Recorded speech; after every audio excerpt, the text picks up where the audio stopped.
Медиада бүгін Қырғыз Республикасының Нотариалдық палатасының төрайымы Рыскулова Сымбат Шаршыбаевна.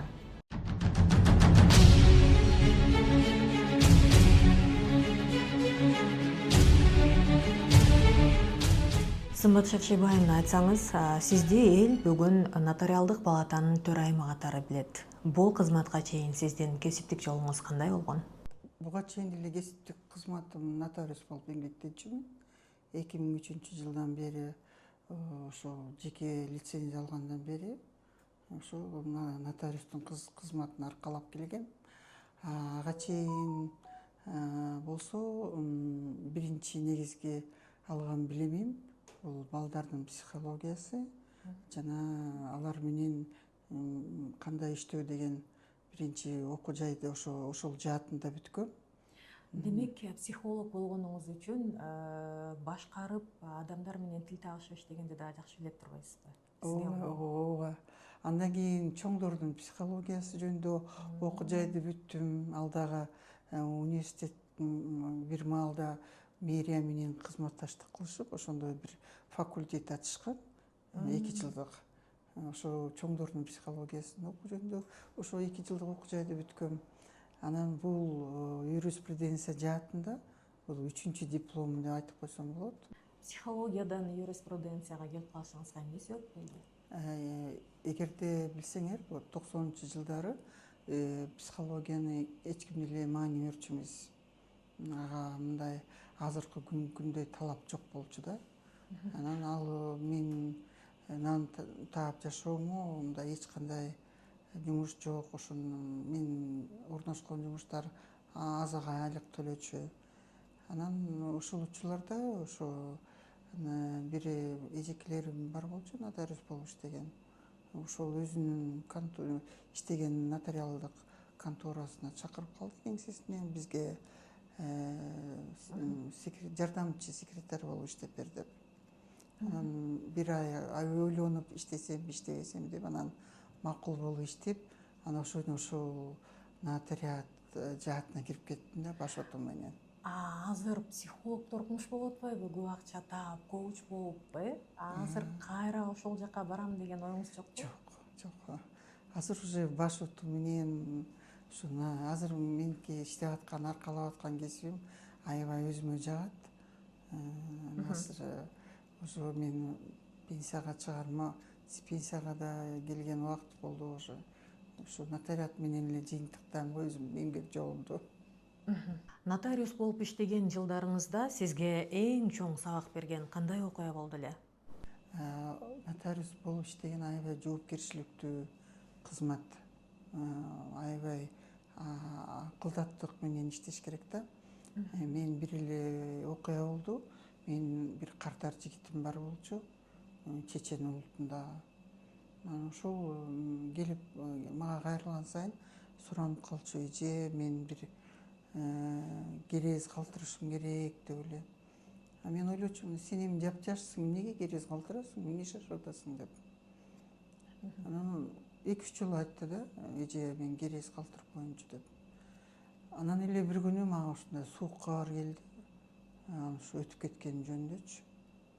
Оорчу экен жагында. Анан аялы менен никеси жок болчу. Анан 4 баласы бар болчу. Анан аялы ушундай азап чекти, ошо өзүнө ошонун оокаттарын которгондо, жанагы карыздарын жапканда, эметкенде аябай кыйынчылыктарга дуушар болду да. Керез калтырганга жетишпей калды. Керез калтырганга жетишпей калды. Анан мен өзүм аябай өзүмө эметтим да, өзүмдү уруштум да. Эгерде бирөө бирдеме суранып атса, ошону жасап коюш керек убагында. Мындай кош көңүлдүү кылбаш керек экен деп. Анан эгерде азыр бирөө кайрылып калса, мен мындай жок эртең бүрсүгүн деп айтпайм. Макул деп эле ошо каалаган убагында келтирип эле жасап бергенге аракет кылам. Ошол аябай мага чоң сабак болду да. Мен кылып аткан ишим оюнчук эмес. Акылдаттык мамиле кылыш керек. Ал киши суранып атат, значит, мен ошону аткарышым керек. Аны жашсыңбы, жаш эмессиңби, ал өзүнүн каалоосу, аны мен аткарууга милдеттүүмүн аны. Төрайым болгондо эң биринчи кезекте ушул нерсени өзгөртүшүм керек деген максатыңыз болду эле? Ооба. Биз нотариалдык палата түзүлгөнгө чейин нотариалдык палаталар бар болчу. Бирок ар кайсы өрөөндө, мисалы үчүн Ош нотариалдык палата өзүнчө, Жалал Абадтык нотариалдык палатасы өзүнчө, Бишкекте эле 3 нотариалдык палата бар болчу. Баягы нотариустун кесиби ушундай да, ар бирөөсү өз конторунда, өзү хан, өзү бий. Анан аларды мындай бир эмеге чогултуш аябай оор. Ошон үчүн бул деген жөн эле чогулбаш керек деп, ошон үчүн мыйзамга өзгөрүү киргиздик. Эгерде сен нотариус болсоң, сөзсүз түрдө ошол нотариалдык уюмдун мүчөсү болушуң керек деген. Анан бир эле нотариалдык палата болсун деген өзгөрүү киргизгенден кийин ал баардык нотариустардын башын бир жака бириктириш керек болчу. Ошол жерге аябай чоң катуу маселе болчу. Анан эми бүгүнкү Сиз ошону кылдыңыз. Кудай буюрса ошону биз аткардык деп толук айта алам да. Кыргызстанда нотариат санариптешип, айрым нотариалдык кызматтарды үйдөн чыкпай эле алуу мүмкүнчүлүгү түзүлдү. Бүгүнкү күндө электрондук нотариат тиркемеси аркылуу кайсы кызматтарды бүгүн онлайн алса болот? Мобилдик версиясында бүгүнкү күндө 7 нотариалдык иш-аракет бар. Бирок азыркы күндө Юстиция министрлиги менен бирдикте биздин IT адистерибиз чоң иш жүргүзүп жатышат. Азыркы күндө аяка 20дан ашык нотариалдык иш-аракеттер кирет. Ошо менен бирге ал аябай чоң кызыгуу жаратып атат элдин арасында. Эми ал аябай жакшы нерсе болуп атат. Бир чети силер эгерде сага доверенность, ишеним каат же бирөөгө макулдук керек болсо, сен жумуш ордуңда отуруп эле ошо тиркеме аркылуу эле өзүңө каалаган нотариалдык иш-аракетти тандап алып эле анан заявка жиберип коесуң нотариуска. Анан нотариус ошо онлайн аркылуу ошо сага ошол кызматты көрсөтүп берет. Ошол электрондук нотариатта колдонулган блокчейн технологиясынча айтсаңыз, ал кантип коргойт электрондук документти? Блокчейн ал бул көпчүлүк учурда биздин баягы электрондук жазууда биздин жасап аткан иш-аракеттерибиздин баардыгы ошо блокчейн аркылуу сакталат. Ал өзгөртө албайт. Ал бири-бири менен туташкан система. Эгерде сен ага бир нерсени жасап туруп анан өзгөртөм десең, эч өзгөртө албайсың. Аны өзгөртөтсөң, ал цепочка болуп кеткен системада сен бир жагына кирип эле бирдеме өзгөртөм десең, анын бүт баары бузулат. Ошон үчүн аны бузганга эч ким буза албайт аны. Ошон үчүн жаңы эгерде бир така мындай бир катта кетирип же эметсең, аны кошумча блокчейн менен только киргизе аласың да. Кошумча аракет. А так дегенин өзүнө кирип өзгөртө албайсың, эчтеке кыла албайсың. Ал аябай элдер үчүн, мисалы үчүн жанагындай нотариалдык иш-аракеттер бар да, чоң келишимдер, чоң аябай эмелер, жанагы даже могу керезди эле сен эчтеке кылып өзгөртө албайсың. Биринчи эмеде кандай түзүлдү, ошойдон эле блокчейн системасында сакталып калат. Демек, бул блокчейн технологиясы коррупцияга жол коюп, алдамчылыктын алдын алууда дагы эң жакшы курал. Чоң роль ойнойт. Мурун мисалы үчүн архивтерде спокойно жөн эле кирип алышып эле каалаган эмесин өзгөртүп эметип, азыр андай жок болот. Бул электрондук системада сакталат. Биринчи кандай түзүлсө, ошол формасында эле блокчейнде сакталат. Аны эч ким кирип буза албайт. Да аракет да кыла албайт да, аны катуу сакталат. Мына ошол электрондук нотариатка өтүү менен нотариустардын кызмат акысында өзгөрүү болдубу? Арзандадыбы же кымбаттадыбы? Негизи мындай нотариус негизи өзү баягы бүт укук тармагында канча тармак бар болсо, ошонун баарын жакшы билиш керек. Жакшы адис болуш керек да. Биздин жумушубуз бүт укук тармагы менен тыгыз байланышкан. Анан анын эмгек акысы жакшы болуш керек. Ал деген ал өзүндө кармап аткан мөөрү же басып аткан мөөрү ал мамлекеттин атынан басылып атат. Ал жөнүн бир кагаз алып келип, ал кагазга түшкөн нерсеге өзүңдүн мөөрүңдү койгондо, ал кагаз уже юридикалык күчү пайда болот. Ошо күчү пайда болгон үчүн нотариус жоопкерчилик деген бар да. Ошо жоопкерчилик болуп аткандан кийин нотариустун милдети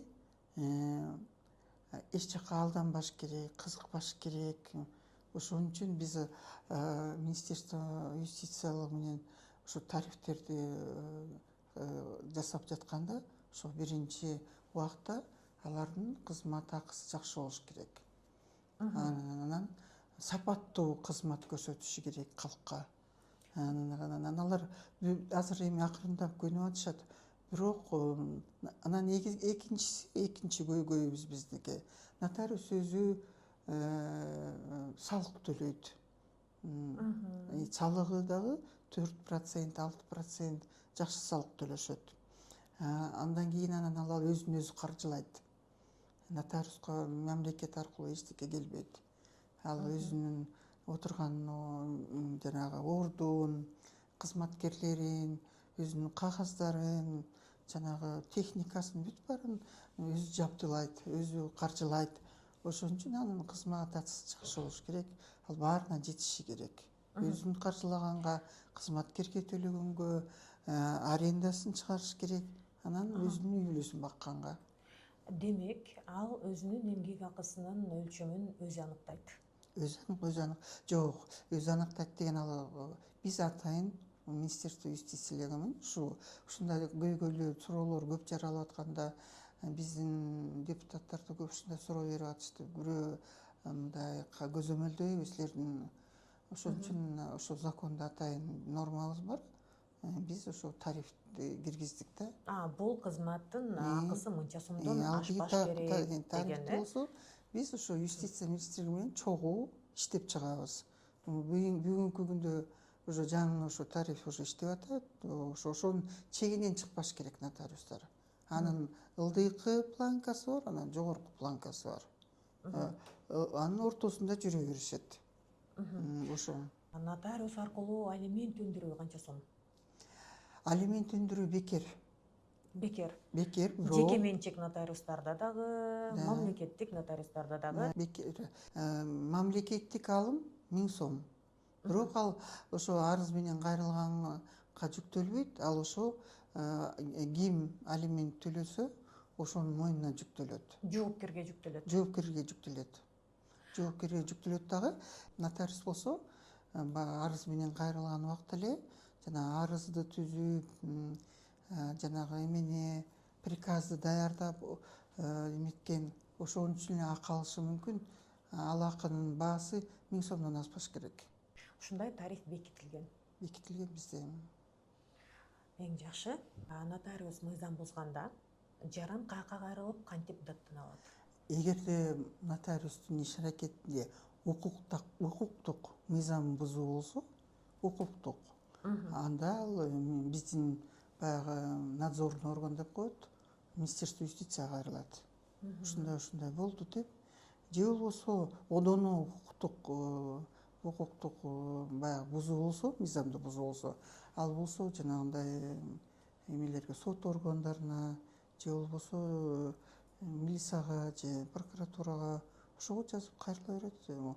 Мыйзамдык укук бузуулар болсо. Эгерде нотариустун жүрүш турушунда, кардарларга болгон мамилесинде, одону мындай мыйзам бузуулар эмес эми, баягы этика деп коет да. Ошондой этикалык нормалар бузулса, анда атайын нотариалдык палатанын астында ошондой этика комиссиясы бар. Анан ошо биздин нотариалдык палатага арыз жазса болот. Анан биз ошо арызды ошо этика комиссиясына түшүрөбүз. Алар ошону карап, нотариус менен иштешет. Бүгүнкү күндө нотариуска кайсы маселелер боюнча көп кайрылышат? Баардык түшкөн суроолордун арасынан деле мен байкаганыма ошо мурас иштери менен көп кайрылышат экен да. Мурас иштери туура берилген жокпу? Анан мындай кайрылсам нотариус типтери, анан типтери деген ушундай суроолор көп экен да. мен негизги айтып кетейин деген нерсем дагы бир нерсени айтып кетишим керек да. Банктар менен да иштейбиз. Баягы нотариалдык күбөлөндүргөн эмес, жазуу түрүндө күбөлөндүргөн келишимдердин негизинде ошондой кайрылышат да.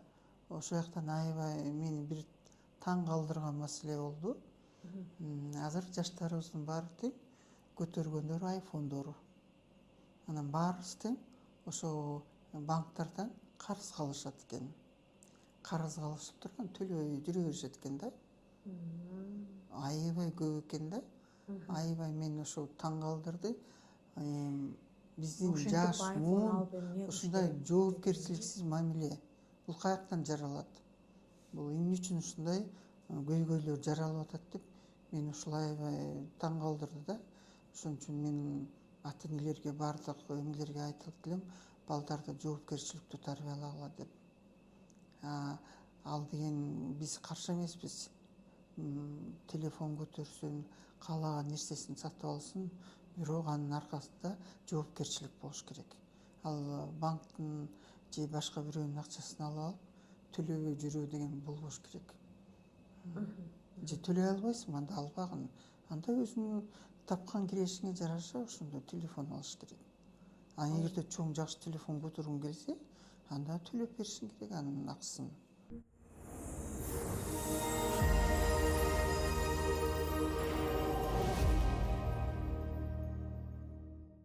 2025 жылы нотариат жөнүндө мыйзамга нотариалдык акт түшүнүгү киргизилди. Мына ушул түшүнүк боюнча айтсаңыз, бул түшүнүктүн киргизилиши практикада эмнени өзгөртөт? Нотариалдык акт бүт чет өлкөлөрдө, мисалы үчүн Европа өлкөлөрүндө ал аябай катуу иштейт. Мисалы үчүн чет өлкөгө барсаң, нотариустун башы оорубайт. Биздин болбосо Советтер Союзу убагындагы өлкөлөр баарыбыздын бир көйгөйүбүз бар да. Мисалы үчүн баарыбыз ошол латин тилиндеги нотариатта иштеген нотариустарыбыз да.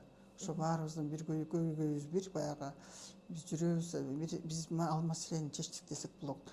Калган көп республикалар чече элек да. Алар баягы келген жокмун, койгон жокмун, кол койдум деп ошолор менен башын ортушат да. Аякта Европада андай маселе жок. Аякта болгон маселе нотариустун жасаган кызматына такыр кынтыктап алышпайт. Анткени дегенде нотариалдык акттын күчү аябай жогорку деңгээлде. Эгерде нотариус күбөлөндүрсө, ал менен эч ким сот органына же башка органдарга барып арызданыша албайт.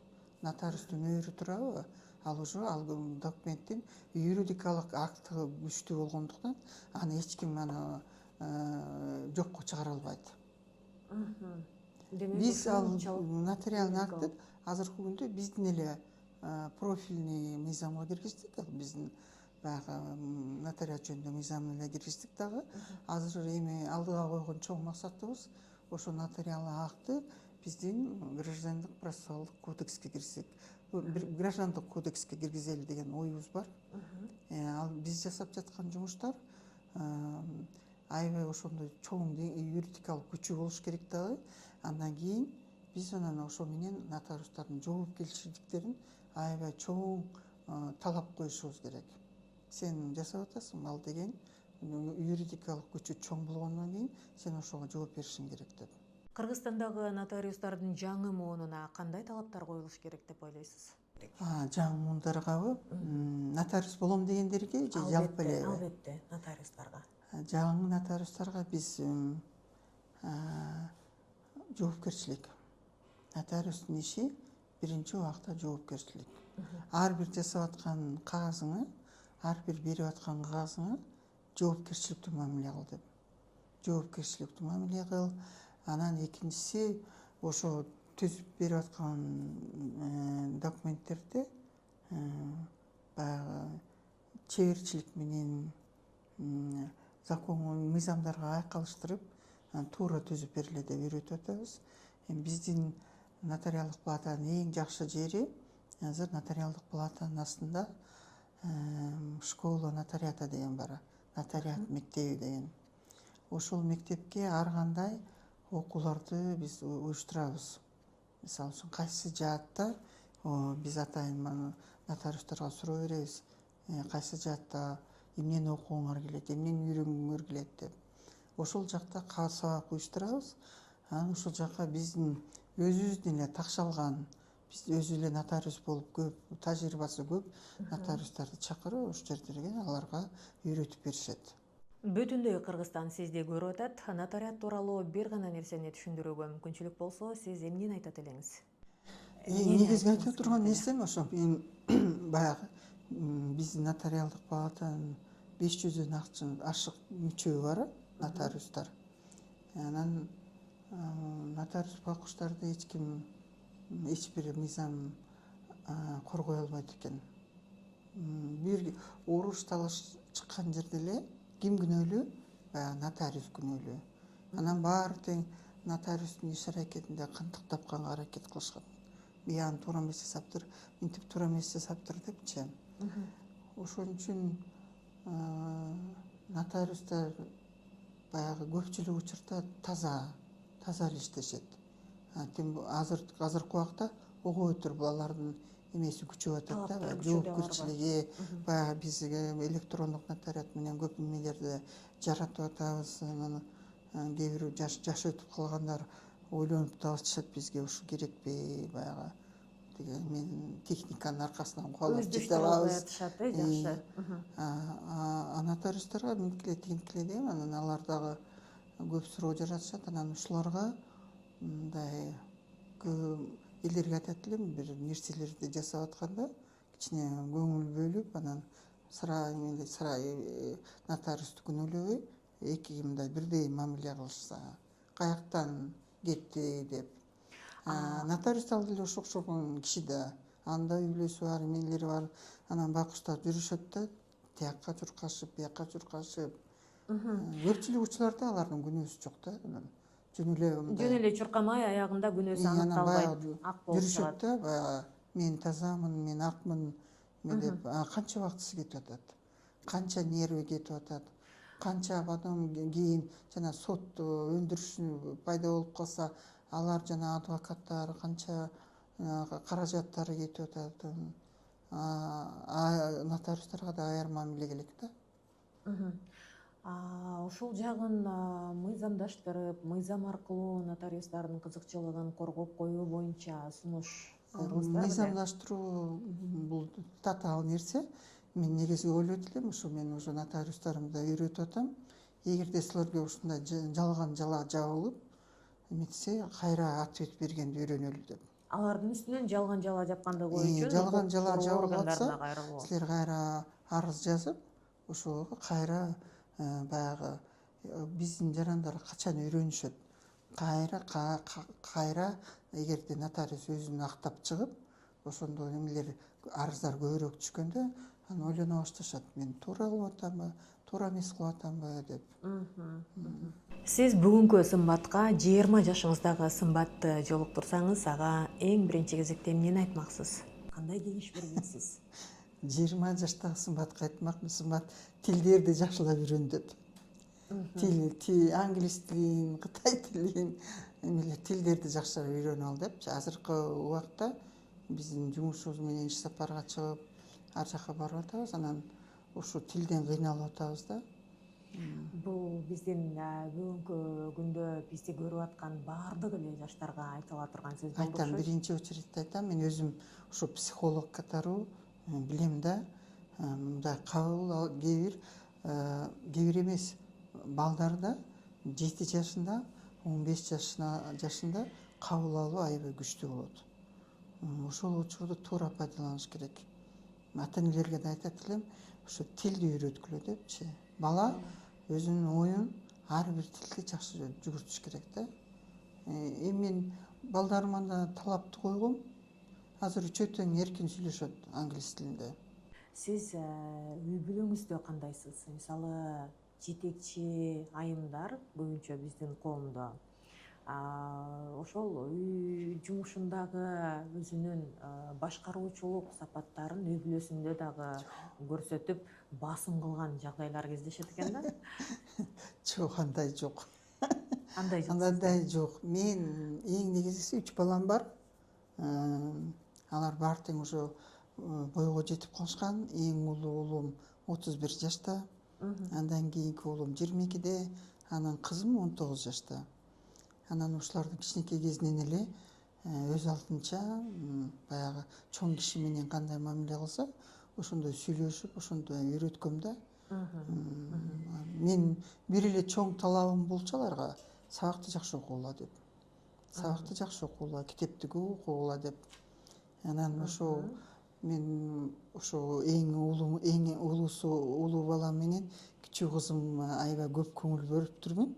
Экөө китепти нан жегендей эле да. Ортончусу калып калыптырбы? Экөөнүн ортончусуна көп көңүл бурбай калыптырмын. Эмнеге? Билбейм, ал учурда ошо жумуштарым көп беле. Мүмкүн Тиги эле экөөнү биринчиси жатаарда дайыма китеп окуп берчүмүн өзүм. Кичинекей кызыма да. Тиги көп окубай калдым болуш керек. Бирок ал дагы азыр кызыгат, окуганга аракет кылат. Бирок тиги экөөнү окшошпойт да. Тиги эле экөө жатып туруп эле ошо китеп менен жүрүшөт да.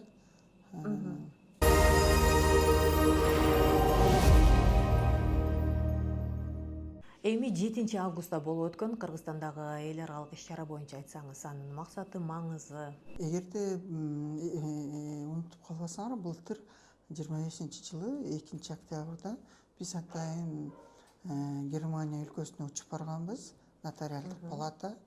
Биз заявка бергенбиз эл аралык нотариустар уюмуна. Аякта бизге чейин 91 өлкө бар болчу. Анан биз менен 93 өлкө болду. Биз ошо жака кайрылганбыз. Ага чейин кайрылганга чейин алардын толтура талаптары бар болчу. Мисалы үчүн силердин системаңарда квота болуш керек. Силерде юридикалык стаж болуш керек, 3 жылдан кем эмес. Стажировка нотариустардыкы жарым жыл болуш керек деп. Ушундай бизге көп талаптарды коюшкан. Биз алардын баарын тең Министерство юстициянын жардамы менен, биздин урматтуу депутаттардын жардамы менен баарын чечкенбиз. Чечип туруп анан биз кайрылганбыз. Силердин бүт талаптарыңар аткарылды. Эми бизди ошо уюмга кабыл алгыла деп. Ошо уюмга кабыл алуу 2-октябрда барып, 4-октябрда бизди официалдуу түрдө ошо уюмга кабыл алышты. Анан биз ошо 93 өлкө болуп, ошол эмеге кирдик уюмга. Бул Кыргызстанга эмне берет мүчөлүк? Бул уюм бүт өлкө, бүт жер шарындагы өлкөлөрдүн нотариустардын уюму болуп атпайбы? Ал чоң суроолорду чечишет. Мисалы үчүн, ошо сен сурап жаткан конференцияда ошо международный эл аралык уюмдун бизге кайрылган маселеси болчу. Мисалы үчүн, силердин өлкөңөрдө. Анан быйыл мага кайрылышты. Урматтуу Сымбат айым, сиздин өлкөңүздө ошо терроризмге, жанагы кылмыш жолу менен таап алынган акчаларды адалдоодо нотариустун ролу деген темада бир конференция өткөрөлү дедик эле. Силер каршы эмессиңерби? Анан ал биринчиси, экинчиси, сиз жаңы уюмга кирген жаңы мүчө болгондон кийин биз Кыргызстанды көрсөк жакшы болот эле деп. Кыргызстандын нотариустары аркылуу буга чейин ошол кылмыш жолу менен табылган акчаларды адалдоо процесси жүрүп келгенби? Ооба, азыр деле аябай катуу жүрүп атат. Бизде ошол иш боюнча атайын бул финансовый разведкада атайын окуу жайы бар. Алар ошо биздин нотариустардын баарын окутушат. 3 жылда бир болчу, азыр кайра 2 жылда бир болуп коюшуптур. Ошо окуу жайдан барып, анан биздин нотариустар билим алып турушат. Ошо сага кардарган кайрылдын кантип текшерсе болот, адал акча экен же адал эмес экен, кантип билүүгө, ошонун баарын ошол жактан үйрөнүшөт дагы. Анан бияка быйыл ошо билесиңер да, Кыргызстан түздөн-түз жанагы ушул кылмыш жолу менен алынган акчаларды адалдоо боюнча өзүнчө бир уюм бар да. Ошол уюмдун ичинде Евразийский уюм бар да. Ошо Евразийский уюмга Кыргызстан кирет. Аны ошол экенин 40тан ашык талабы бар. Адалдоого каршы иш алып баруу боюнча уюм, ошондой деген. Ошол Кыргызстанга быйыл текшерүү болот. Сентябрь айларында. Ошондой Кыргызстан өлкөсү кандай иштерди жасап атат. 40 талабынан акырын бул банк секторунда, нотариустарда, ар кайсы сектордо акырын текшерүү эксперттер келип текшере беришет. Анан ошол үчүн биз ошо конференциябыздын темасы ошо кылмыш жолу менен неметкен акча каражаттарын кандай легалдаштыруу жана адалдоо үчүн каршы аракеттерди нотариус кандай иш аракеттерди жасайт деп. Анан ошо биздин конференцияга мисалы үчүн Франциядан, Германия өлкөсүнөн, Мексикадан, Сербиядан, Хорватия, Кытай эл республикасынан, Казакстан, Өзбекстан дагы көп өлкөлөрдүн атайын ошо нотариустар келишти дагы өзүнүн тажрыйбалары менен биздин нотариустар менен бөлүштү. Алардын өлкөсүндө кандай иштер жүрөт, нотариустардын ролдору кандай, эмне жасашат деп аябай кызыктуу болду да. Анан бир чети ошол темада аябай бир күн кечке 7-синде кечке саат 9:30 баштаган саат 4-кө чейин ошондой талкуу жүрдү. Ар бир өлкө чыгып өзүнүн тажрыйбасы менен бөлүштү. Анан атайын ошол экини көзөмөлдөш үчүн ошо эл аралык союздун президенти господин Дэвид Маркус келди, Маркис. Андан кийин ошол эл аралык уюм ичинде ар кандай комиссиялар бар. Ошо эл аралык комиссиянын жетекчиси ошо тиги Терри Вашон дейт, ал француз гражданин, француз нотариус. Ал дагы келип ошону көзөмөлдөшүп, анан бизге аябай ыраазы болушту да. Ушундай эл аралык глобалдуу теманы ошо биздин өлкөдө өткөргөнүбүзгө биз үчүн да чоң пайда болду. Биздин нотариустарыбыз чоң өзү үчүн тажрыйба алышты. Азербайжан, Армения алар да өзүнүн эмеси менен бөлүштү.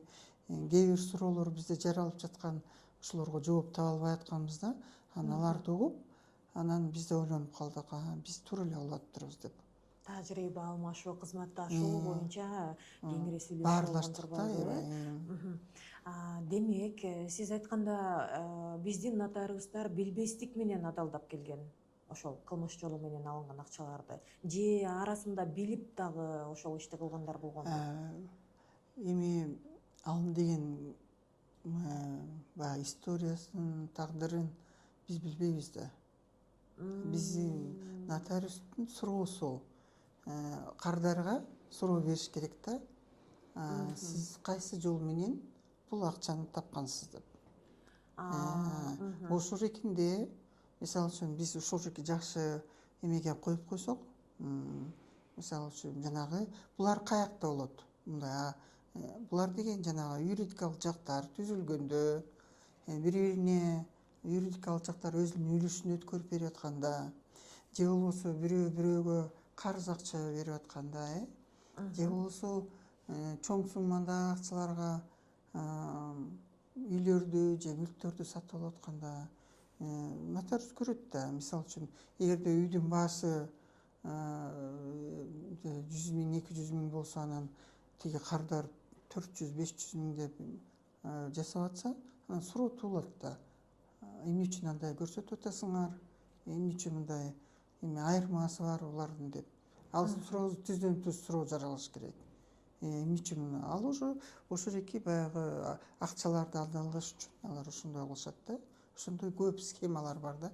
Анан ошону нотариус убагында эметиш керек да, байкап калыш керек. Анан кардарга вот биз баягы талап күчөтүп талаптарды койгондо, мисалы үчүн карыз берип аткан кишиге сиздин акчаны каяктан алдыңыз? Кайсы, эгерде сиз өзүңүз мамлекеттик кызматкер болсоңуз, анан бул акча сизге каяктан түштү деп анан алар адалдап беришет бизге. Мен аны машинемди саттым же үйүмдү саттым, ошондо бул акча пайда болду мында, же болбосо мен мындай бизнесим бар, аяктан мындай акча түшөт деп. Ошондой иштерди жүргүзсөк, анан биз баягы элдерди көндүрөбүз да, кадрларды көндүрөбүз. Анан алар мындай иш жасаардан мурун анан ойлонушат. Чоң рахмат. Бүгүн бизде конокто Кыргыз Республикасынын Нотариалдык палатасынын төрайымы Сымбат Рыскулова болду. Эгер сизде, урматтуу катталуучу, укуктук багыттагы башка темалар боюнча сунушуңуз болсо, анда комментарийге жазыңыз. Анан дагы бизге катталып лайк басканды унутпаңыз.